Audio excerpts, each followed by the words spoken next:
I saw something. Clown. What's up, everybody? It's Xavier the Gamer. Now, real quick, just want to go ahead and make this video because a lot of people seem to be misunderstanding that there are circumstances of its sequel that are going to be intended to be way different than the book itself.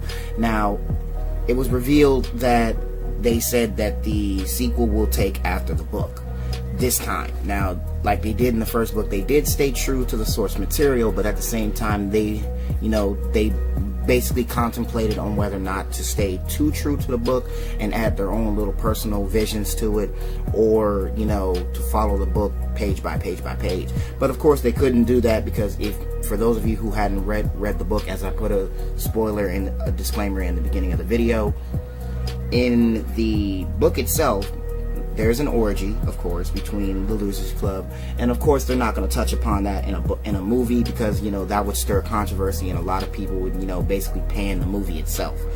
So that's besides the point. So basically, the ending of it is as follows: a few of the losers from the Losers Club, make it to see the end of the series, but some of them don't. To start with, the ending series goes as such. Beverly ends up with Ben and then gets pregnant at the end. Bill goes back to his wife and back to his daily life. Mike suffers greatly and is nearly crippled by Mike Bowers in the book. Mind you, this is the book now. Henry Bowers is dead as confirmed last month. A lot of people presume that he wasn't dead, but he is in fact dead. So there will probably be some new antagonists somehow, some way other than Pennywise. But that's another thing. The next thing is Stanley does not make it to the final battle with it, as he commits suicide shortly after getting a phone call from Mike about Pennywise returning to Derry. Now, just like in the book and in the 1990 miniseries, Stanley goes into the shower to commit suicide, and as his wife finds him, he used the last bit of his strength to smear it in his own blood on the shower wall.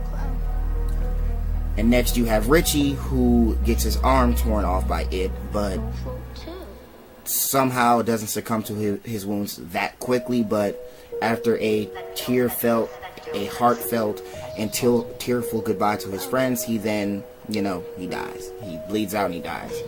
So at the end of it, it's pretty much, after defeating Pennywise, the Losers Club, every member begins to lose their memories of their time with Pennywise. Now, if you read the book, you'll have questions about if they do lose their memories, do they lose their memories of each other or not? But that's not entirely true.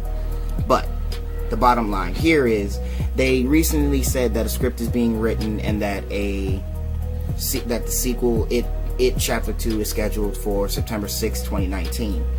And that the script is already in the process of being nearly finished, and the script is said to be done and pre-production will start by at least April of next year. So, and they also are revealing they're doing casting for the adult versions of the Losers Club, and in fact, among the list to play a few of the Losers Club members, Michael B. Jordan is rumored to play Mike, and Andrew Garfield from The Amazing Spider-Man is rumored to play the adult Bill. So tell me, what do you guys think? Do you think that there's going to be a lot more changes in It Chapter 2, or do you think that the sequel will follow under a more rational and original set of ideas like they did with the first book? So let me know what you guys think in the comments below. I'd love to hear your opinion on this.